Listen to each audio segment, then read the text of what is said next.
A temporada de compras típica de final de ano já começou e o consumidor deve ficar atento a direitos e a possíveis abusos que possam ser cometidos contra ele na hora de fazer as compras.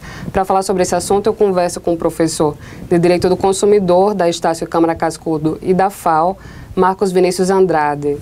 Olá, professor. Oi, Renato. Professor, a que o consumidor deve estar atento na hora de comprar? A gente sabe que nessa época as lojas ficam lotadas, as pessoas estão ávidas por consumir, talvez o ambiente seja até mais propício para que esses direitos acabem passando despercebidos. Então, quais são os direitos e os principais abusos que podem ser cometidos? É certeza, nessa época do ano, Renata, digamos que os consumidores estão mais vulneráveis ainda. Estão recebendo, por exemplo, 13º, alguns até terço de férias, e sempre vão ao mercado em busca de comprar seus produtos, seja para si e para presentear seus parentes. Então, o fornecedor se aproveita dessa fragilidade, dessa vulnerabilidade do consumidor, para fazer uso de todos os meios, digamos, de marketing. Não estou dizendo que todas as práticas que eles fazem são abusivas ou não, mas usam o máximo que podem de práticas comerciais para atrair o consumidor, e muitas vezes alguns, infelizmente, ainda agem de má fé. Ainda abusam dessa ignorância, essa vulnerabilidade do consumidor para fazer com que ele consuma a qualquer custo, né? Então tem que o consumidor tem que ficar atento, não se deixar levar tanto pelo efeito do marketing, principalmente publicitário, que eles com certeza vem potencializado nessa época de ano.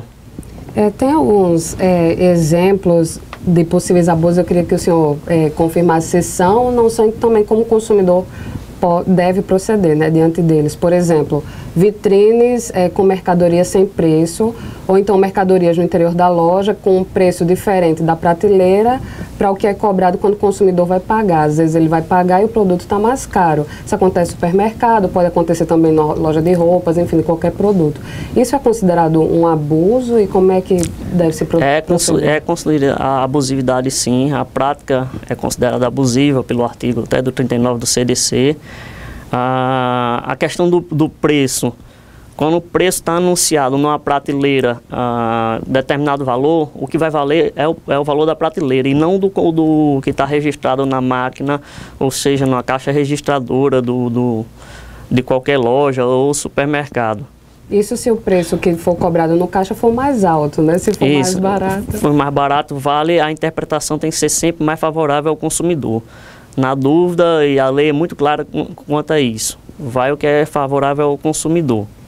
E se o lojista se recusa a cobrar o preço mais favorável ao consumidor? Não, aí ele não tem essa recusa, está no risco do negócio dele e ele tem a obrigação legal de cumprir aquilo que ele anunciou. Se está com a etiqueta lá com tal preço, e tem que ter esse preço, já respondendo a segunda parte da sua pergunta, tem que ter o preço nas prateleiras para o consumidor ver, não tem que estar a todo momento questionando, até porque tem vários tipos de consumidores e às vezes gera um constrangimento, a todo momento perguntando. Tem que ter esse preço na etiqueta e vai valer o que está anunciado, está na etiqueta. Em termos de cobranças abusivas, quando se faz financiamento, talvez de eletrodomésticos ou carros, né, que ainda estão com IPI reduzido, muita gente aproveita para comprar agora. Como é que se deve proceder? Como saber se uma tarifa que está sendo cobrada é abusiva e como também exigir o direito? A questão é bastante técnica até. Você vê vários incentivos hoje do governo, tanto com incentivos tributários, a redução do IPI, como fornecimento na grande massa de todos os tipos de financiamentos, seja de consignados ou financiamento geral.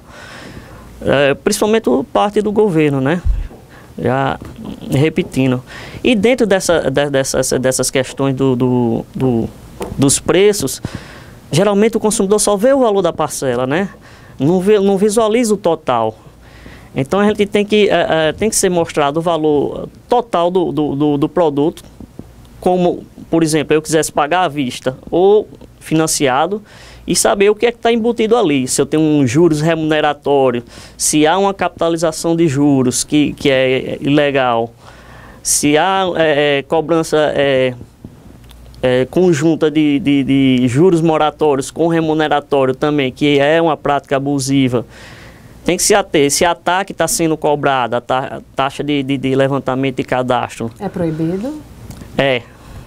Já foi decidido, já está pacificado que a TAC, eles mudaram até de nome agora, né? Mas não deixa de ser uma taxa que é cobrada para fazer um levantamento do crédito do consumidor na praça, né?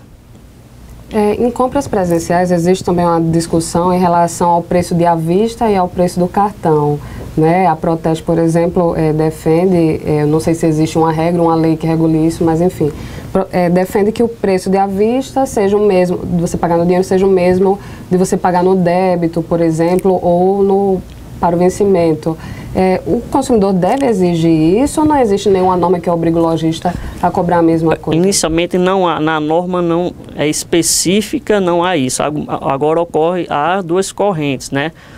Uma que permite geralmente eles cobram, por exemplo, no débito, os 5%, eles buscam diferenciar do preço de à vista, né? Se eu fazer em débito, ainda mais em crédito, né? Então, tem linhas doutrinárias jurisprudenciais entendendo que é abusiva, outros entendem que não. Tem que ficar atento, assim, mais a questão de como está anunciado o valor, o preço e se vai embutir algum encargo que seja indevido, né?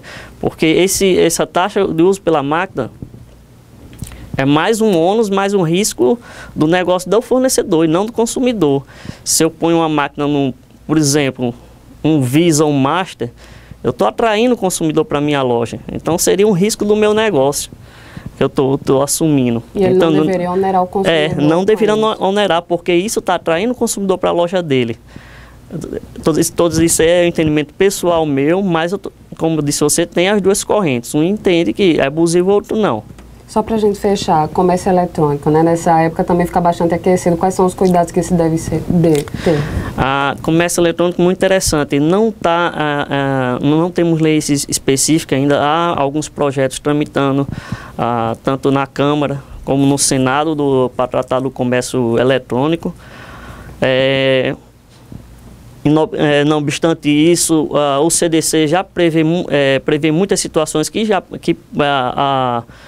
seja a esfera judicial administrativa faz uso da norma protecionista para abarcar essas situações como abusivas ou não. Mas os cuidados que a gente tem que ter, procurar as lojas, os sites que são mais confiáveis, né? Desconfiar de site, está tendo muitas fraudes, sites que não têm endereços físicos, assim, onde você possa reclamar, onde não tem um CNPJ. Esses cuidados o consumidor tem que ter, assim. Geralmente você procura a certificação digital no site da loja e vê se tem um endereço físico. Porque de repente eu tenho um problema, para onde eu vou mandar uma notificação, por exemplo, uma reclamação, enviar uma carta, por exemplo, uma citação judicial. Eu tenho que ter esses cuidados. Então, ter essa cautela. E a questão do arrependimento, né, do direito. Quem compra na internet, como todas as compras que a gente realiza sem sair de casa, por exemplo, vem um vendedor de livros, vem um catálogo de várias revistas, como exemplo, não quero dizer, mas tem, por exemplo, tinha a Avon, tinha aquela Hermes, que você compra em casa. Essas compras você tem um prazo de arrependimento. E esse prazo de arrependimento é de 7 dias a contar do dia que o produto chegou na sua casa, e o consumidor simplesmente pode se arrepender dessa compra sem nenhum ônus para ele. Simplesmente assim, não gostei, frustrou minha expectativa, não era aquilo que estava assim na foto de uma revista ou publicado no site. Não era bem aquilo que estava sendo mostrado, tinha uma certa maquiagem naquela imagem ali. Então o consumidor pode se arrepender e o frete, todos os encargos fica por conta do fornecedor. Os fornecedores de site eletrônico já sabem que tem esse risco no negócio dele. Então tudo é embutido, inclusive no preço deles, inclusive, né? Em caso de compra pela internet, em que há atraso no recebimento do produto, ou em que você compra uma coisa e recebe outra, existe punição para a empresa que faz isso? Existe. Aí a gente vai cair no casuísmo e verificar o que aquele atraso gerou. De imediato, se o consumidor ele quiser rescindir o contrato, não quiser mais, ele já pode. Porque se eu posso mais me arrependendo, eu posso menos, né? Assim, um atraso, por exemplo. Ele se comprometeu em me entregar com 7 dias, passou 10 dias, não chegou, ele já está descumprindo a parte dele contrato. Já me deu motivo para eu, consumidor, rescindir um contrato, ou se isso gerou algum outro tipo de dano, talvez moral até, daí a gente tem que estudar caso a caso, buscar a justiça para rever esses danos. Tá bom, professor, obrigada pela entrevista. De nada. E quem for às compras deve ficar atento, então, aos direitos e cobrar que eles sejam cumpridos.